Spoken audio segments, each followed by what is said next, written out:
The Iliad, by Homer. Translated by Samuel Butler. Book 1. Sing, O goddess, the anger of Achilles, son of Peleus, that brought countless ills upon the Achaeans. Many a brave soul did it send hurrying down to Hades, and many a hero did it yield a prey to dogs and vultures.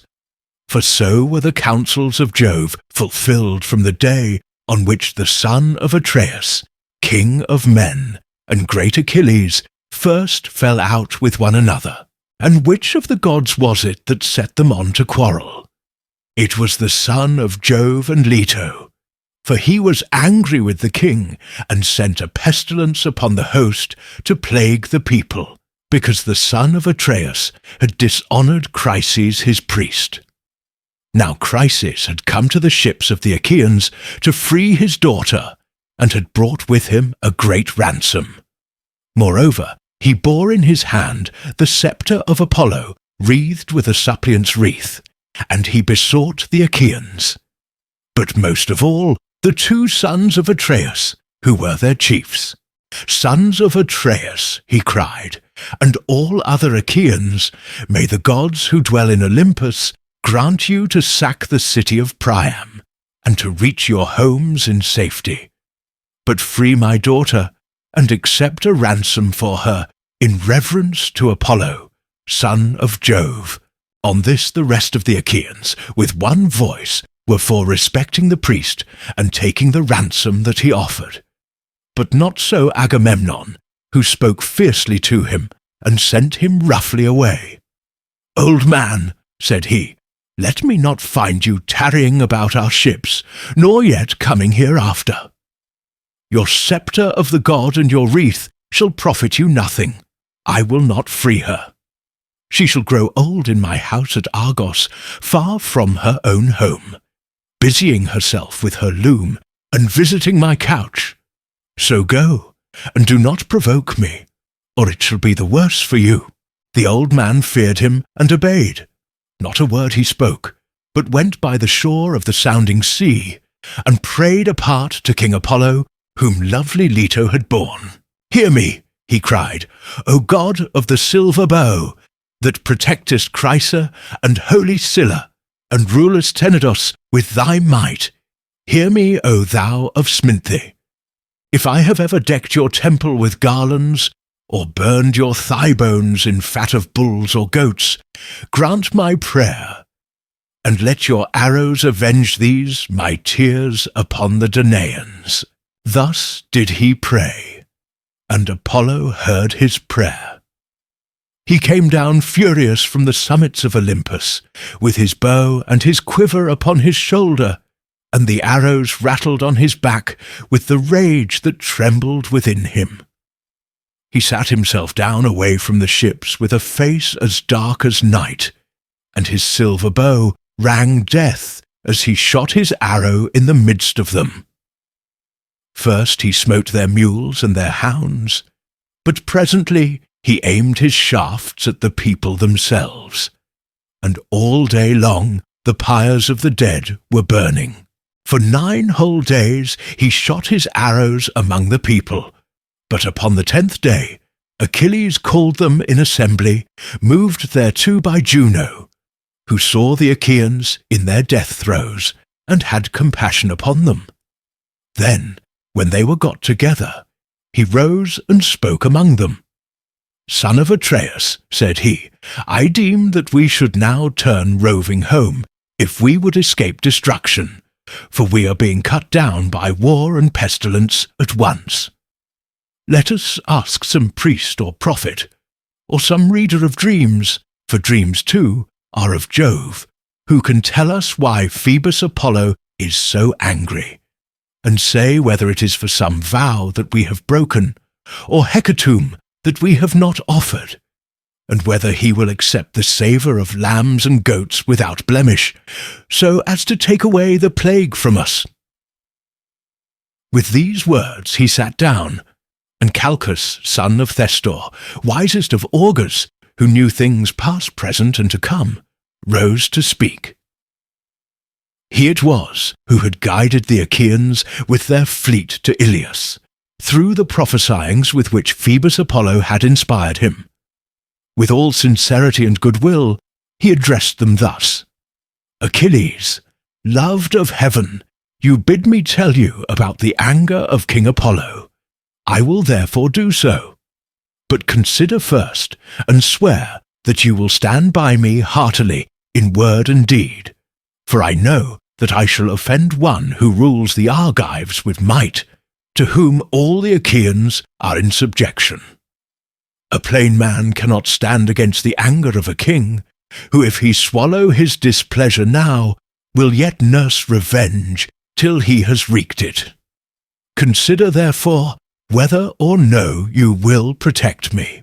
And Achilles answered, Fear not, but speak as it is borne in upon you from heaven. For by Apollo, Calchas, to whom you pray, and whose oracles you reveal to us, not a Danaan at our ships shall lay his hand upon you, while I yet live to look upon the face of the earth. No, not though you name Agamemnon himself, who is by far the foremost of the Achaeans. Thereon the seer spoke boldly. The god, he said, is angry neither about vow nor hecatomb, but for his priest's sake, whom Agamemnon has dishonoured, in that he would not free his daughter, nor take a ransom for her. Therefore has he sent these evils upon us, and will yet send others. He will not deliver the Danaans from this pestilence, till Agamemnon has restored the girl without fee or ransom to her father, and has sent a holy hecatomb to Chrysa. Thus we may perhaps appease him. With these words he sat down, and Agamemnon rose in anger. His heart was black with rage, and his eyes flashed fire as he scowled on Calchas and said, Seer of evil, you never yet prophesied smooth things concerning me, but have ever loved to foretell that which was evil. You have brought me neither comfort nor performance, and now you come seeing among Danaans, and saying that Apollo has plagued us, because I would not take a ransom for this girl, the daughter of Chryses. I have set my heart on keeping her in my own house, for I love her better even than my own wife Clytemnestra, whose peer she is alike in form and feature, in understanding and accomplishments. Still, I will give her up if I must, for I would have the people live, not die, but you must find me a prize instead, or I alone among the Argives shall be without one. This is not well, for you behold, all of you, that my prize is to go elsewhither. And Achilles answered, Most noble son of Atreus, covetous beyond all mankind, how shall the Achaeans find you another prize? We have no common store from which to take one. Those we took from the cities have been awarded. We cannot disallow the awards that have been made already. Give this girl, therefore, to the god, and if ever Jove grants us to sack the city of Troy, we will requite you 3- and 4-fold. Then Agamemnon said, Achilles, valiant though you be, you shall not thus outwit me. You shall not overreach, and you shall not persuade me. Are you to keep your own prize, while I sit tamely under my loss, and give up the girl at your bidding? Let the Achaeans find me a prize in fair exchange to my liking, or I will come and take your own, or that of Ajax or of Ulysses, and he to whomsoever I may come shall rue my coming. But of this we will take thought hereafter. For the present, let us draw a ship into the sea, and find a crew for her expressly. Let us put a hecatomb on board, and let us send Chryseis also. Further, let some chief man among us be in command, either Ajax, or Idomeneus, or yourself, son of Peleus, mighty warrior that you are, that we may offer sacrifice and appease the anger of the god. Achilles scowled at him and answered, You are steeped in insolence and lust of gain. With what heart can any of the Achaeans do your bidding, either on foray or in open fighting. I came not warring here for any ill the Trojans had done me. I have no quarrel with them. They have not raided my cattle nor my horses, nor cut down my harvests on the rich plains of Phthia, for between me and them there is a great space, both mountain and sounding sea. We have followed you, Sir Insolence, for your pleasure, not ours, to gain satisfaction from the Trojans, for your shameless self, and for Menelaus. You forget this, and threaten to rob me of the prize for which I have toiled, and which the sons of the Achaeans have given me. Never, when the Achaeans sack any rich city of the Trojans, do I receive so good a prize as you do, though it is my hands that do the better part of the fighting. When the sharing comes, your share is far the largest, and I, forsooth, must go back to my ships, take what I can get and be thankful when my labour of fighting is done. Now, therefore, I shall go back to Phthia. It will be much better for me to return home with my ships, for I will not stay here dishonoured to gather gold and substance for you. And Agamemnon answered, Fly if you will, I shall make you no prayers to stay you. I have others here who will do me honour, and above all Jove, the Lord of Counsel. There is no king here so hateful to me as you are, for you are ever quarrelsome and ill-affected. What though you be brave? Was it not heaven that made you so? Go home, then, with your ships and comrades, to lord it over the Myrmidons. I care neither for you nor for your anger, and thus will I do. Since Phoebus Apollo is taking Chryseis from me, I shall send her with my ship and my followers.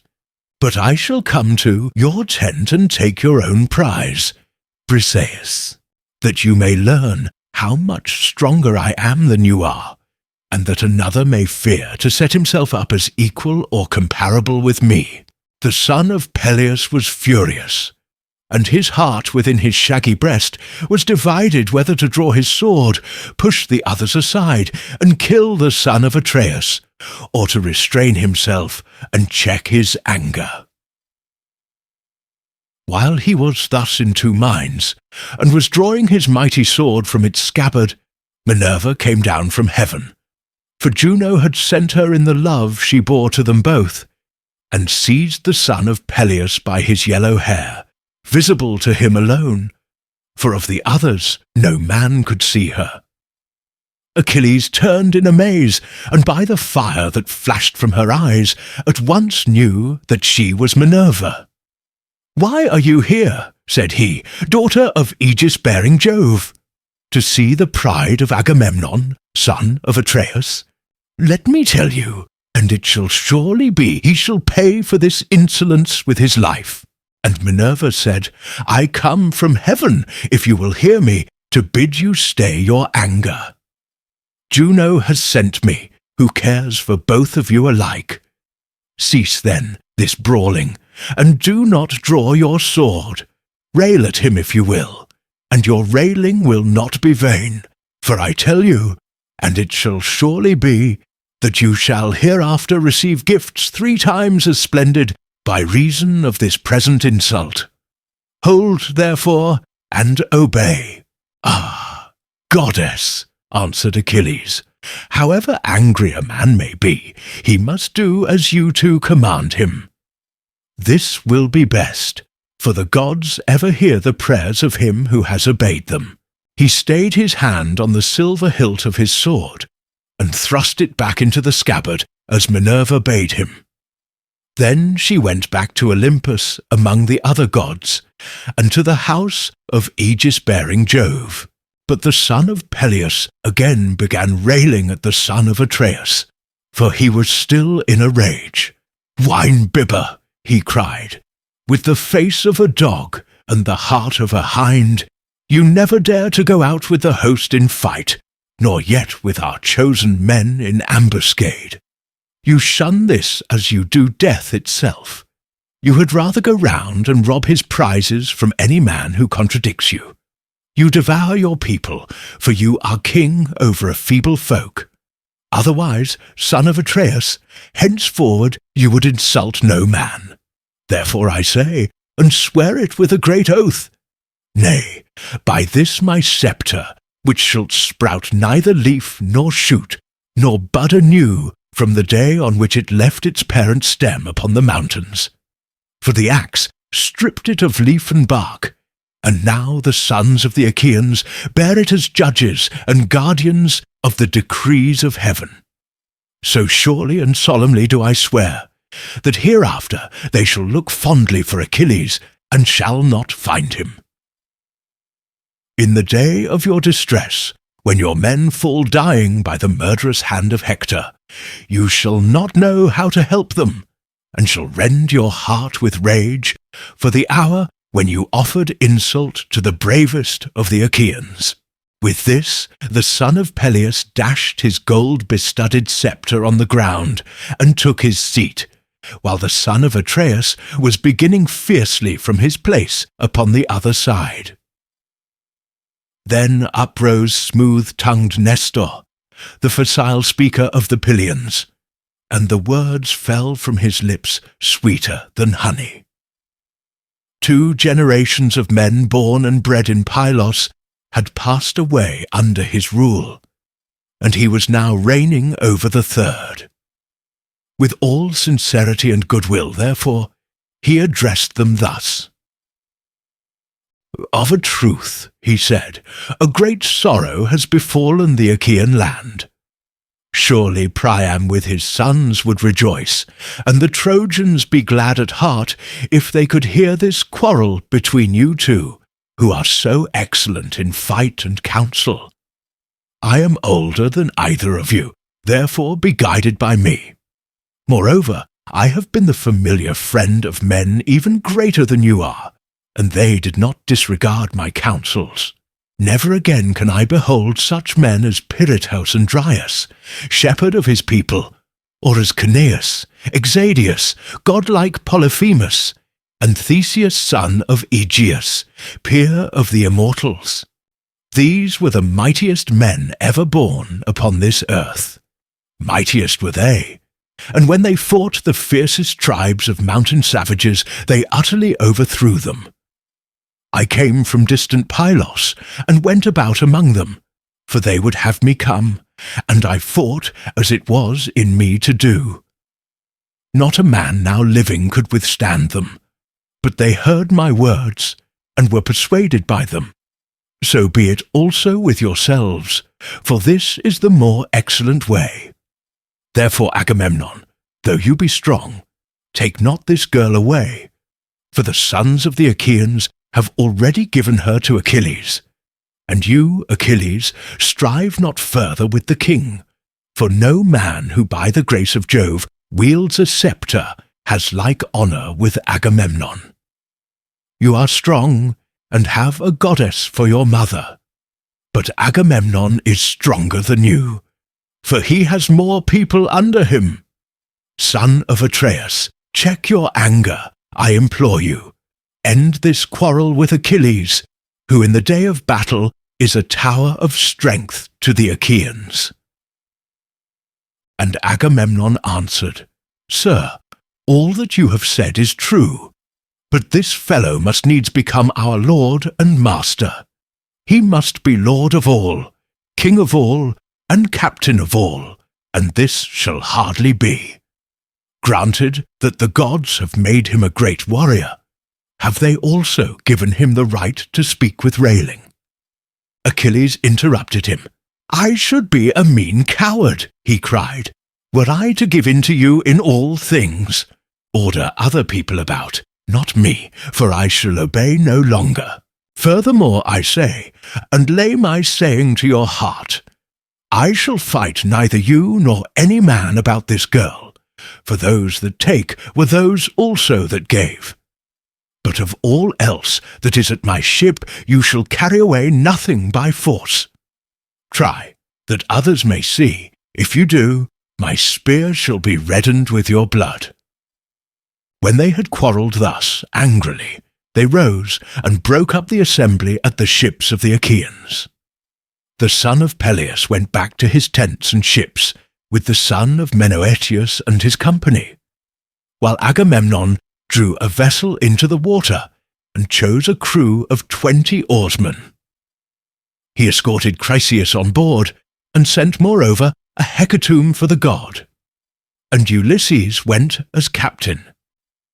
These then went on board and sailed their ways over the sea. But the son of Atreus bade the people purify themselves, so they purified themselves and cast their filth into the sea.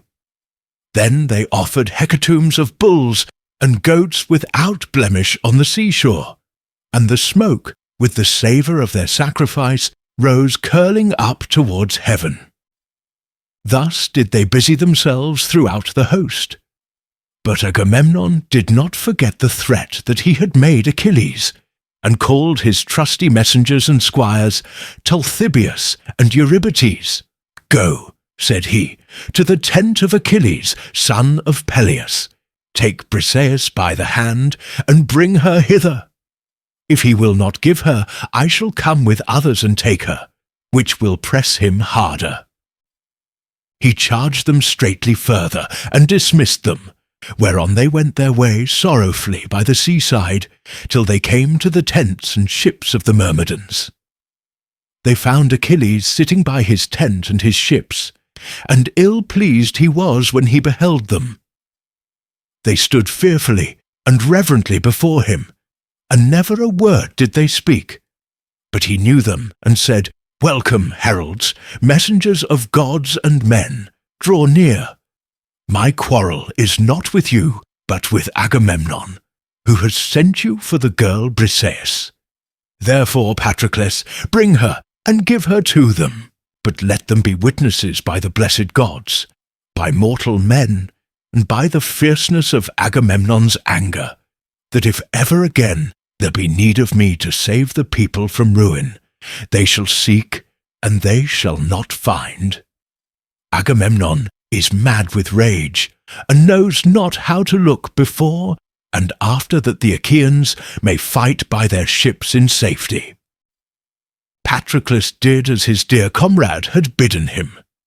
He brought Briseis from the tent, and gave her over to the heralds, who took her with them to the ships of the Achaeans, and the woman was loth to go.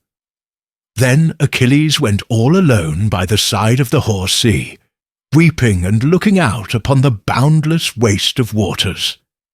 He raised his hands in prayer to his immortal mother.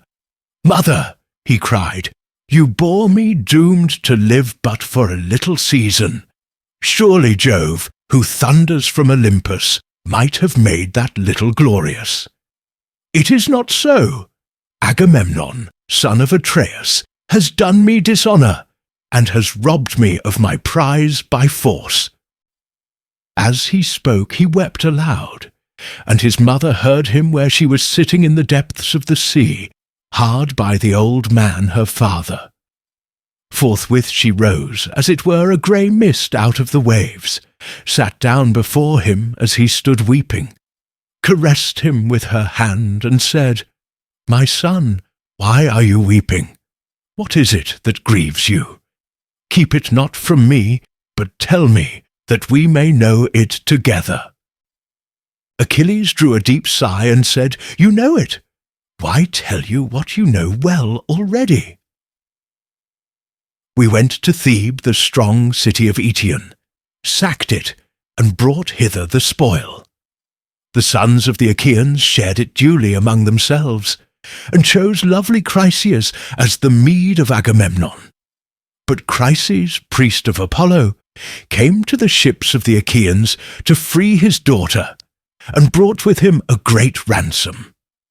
Moreover, he bore in his hand the sceptre of Apollo, wreathed with a suppliant's wreath, and he besought the Achaeans, but most of all the 2 sons of Atreus, who were their chiefs. On this, the rest of the Achaeans, with one voice, were for respecting the priest and taking the ransom that he offered. But not so Agamemnon, who spoke fiercely to him and sent him roughly away. So he went back in anger, and Apollo, who loved him dearly, heard his prayer.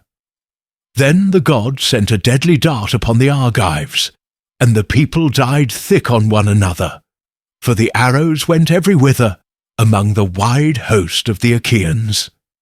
At last a seer, in the fullness of his knowledge, declared to us the oracles of Apollo, and I was myself first to say that we should appease him.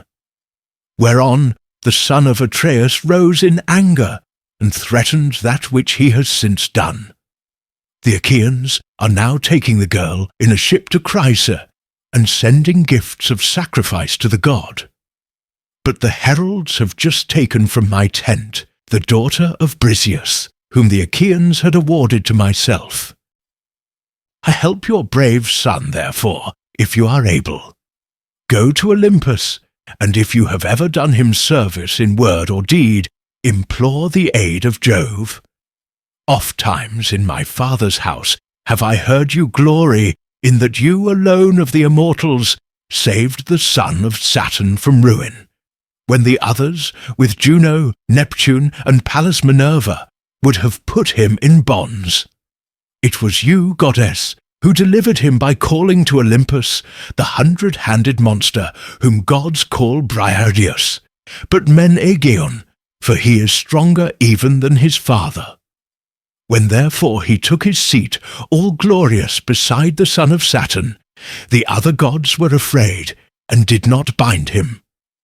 Go then to him, remind him of all this, clasp his knees, and bid him give succour to the Trojans. Let the Achaeans be hemmed in at the sterns of their ships, and perish on the seashore, that they may reap what joy they may of their king, and that Agamemnon may rue his blindness in offering insult to the foremost of the Achaeans. Thetis wept and answered, My son, woe is me that I should have borne or suckled you. Would indeed that you had lived your span free from all sorrow at your ships, for it is all too brief. Alas, that you should be at once short of life and long of sorrow above your peers. Woe, therefore, was the hour in which I bore you.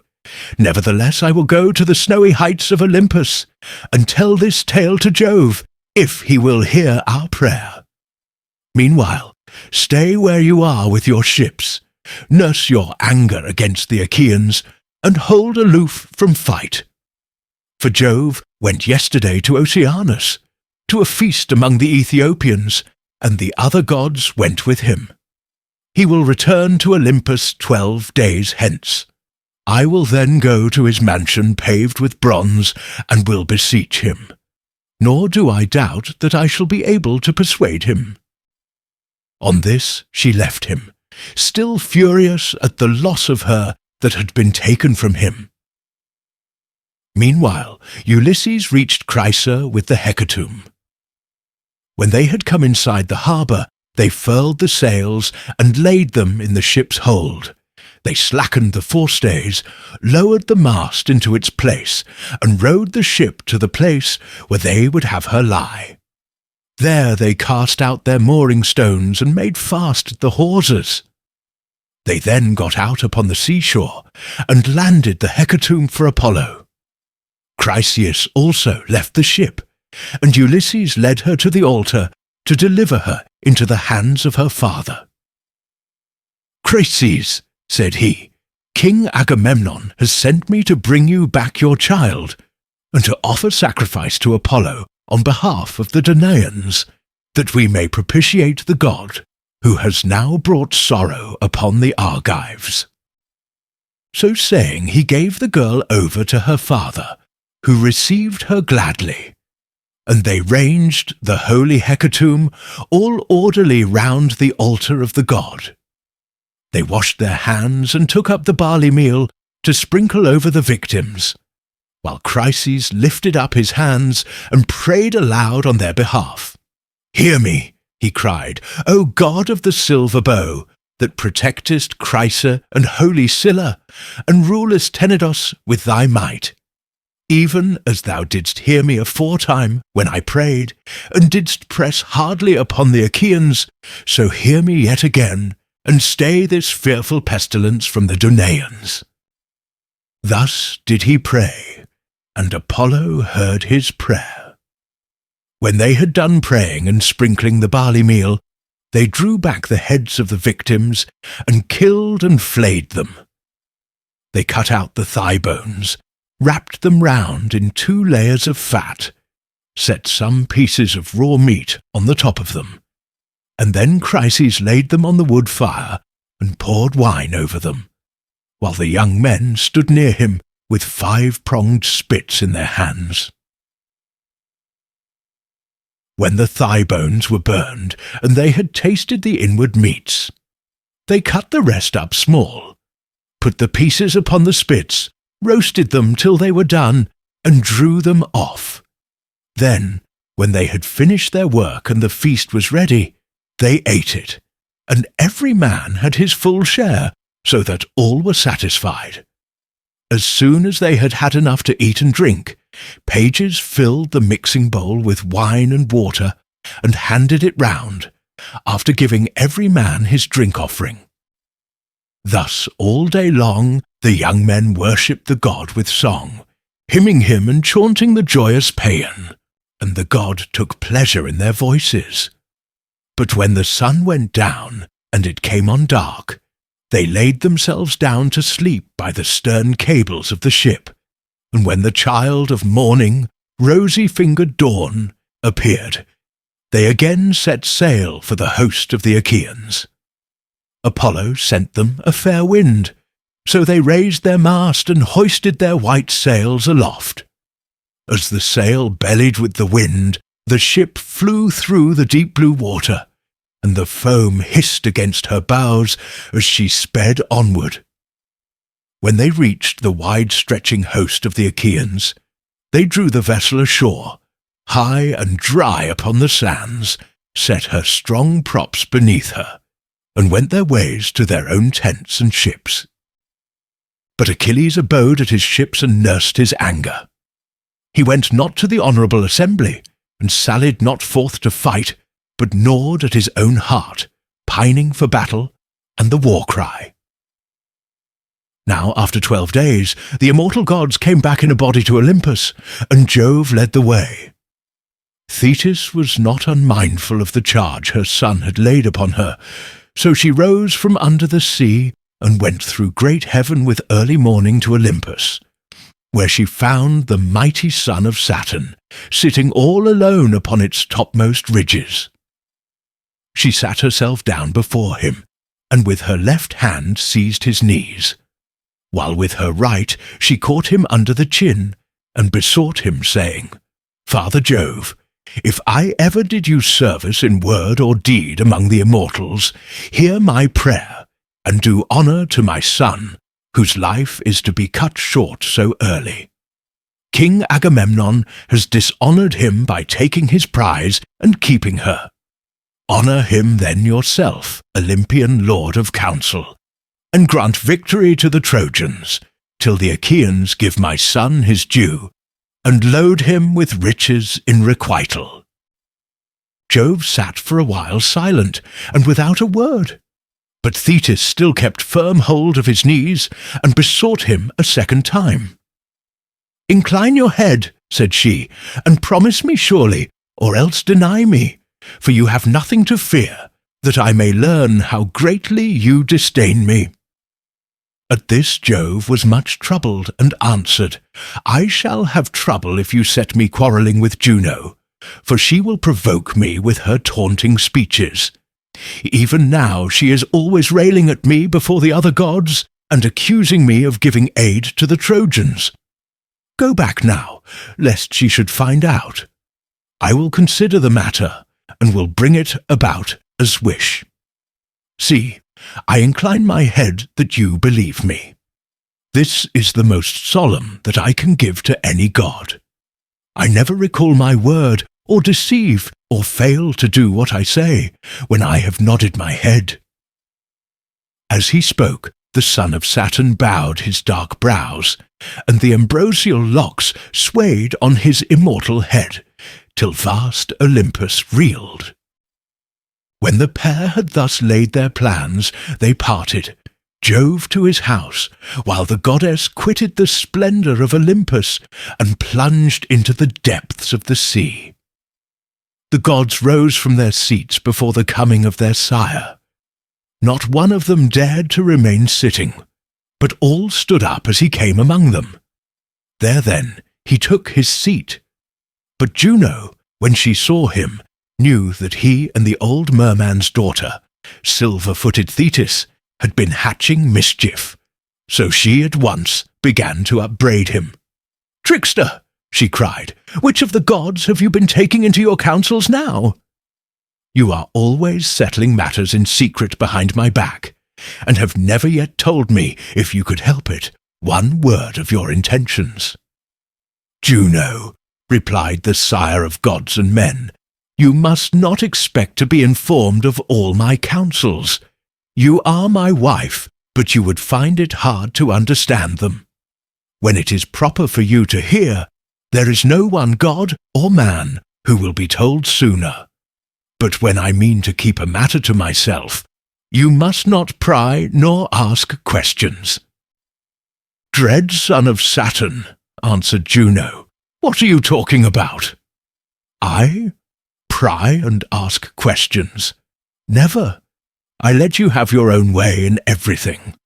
Still, I have a strong misgiving that the old merman's daughter Thetis has been talking you over, for she was with you and had hold of your knees this self-same morning.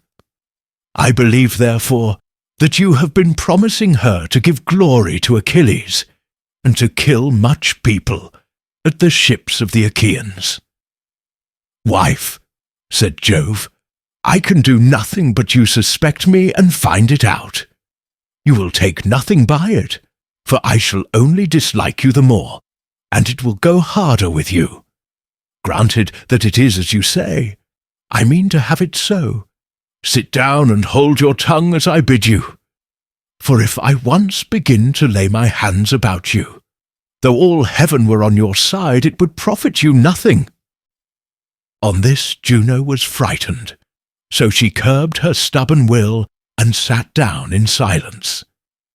But the heavenly beings were disquieted throughout the house of Jove, till the cunning workman Vulcan began to try and pacify his mother Juno. "It will be intolerable," said he, "if you two fall to wrangling and setting heaven in an uproar about a pack of mortals. If such ill counsels are to prevail, we shall have no pleasure at our banquet. Let me then advise my mother, and she must herself know that it will be better, to make friends with my dear father Jove, lest he again scold her and disturb our feast. If the Olympian thunderer wants to hurl us all from our seats, he can do so, for he is far the strongest, so give him fair words, and he will then soon be in a good humour with us."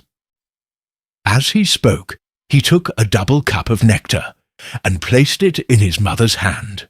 "Cheer up, my dear mother," said he, "and make the best of it. I love you dearly, and should be very sorry to see you get a thrashing. However grieved I might be, I could not help, for there is no standing against Jove. Once before, when I was trying to help you, he caught me by the foot and flung me from the heavenly threshold. All day long, from morn till eve, was I falling, till at sunset I came to ground in the island of Lemnos. And there I lay, with very little life left in me, till the Sintians came and tended me." Juno smiled at this, and as she smiled she took the cup from her son's hands. Then Vulcan drew sweet nectar from the mixing bowl, and served it round among the gods, going from left to right, and the blessed gods laughed out a loud applause, as they saw him bustling about the heavenly mansion. Thus, through the livelong day to the going down of the sun, they feasted, and every one had his full share, so that all were satisfied. Apollo struck his lyre, and the Muses lifted up their sweet voices, calling and answering one another. But when the sun's glorious light had faded, they went home to bed, each in his own abode, which lame Vulcan with his consummate skill had fashioned for them. So Jove, the Olympian lord of thunder, hied him to the bed in which he always slept, and when he had got onto it, he went to sleep, with Juno of the golden throne by his side. End of Book 1 of the Iliad.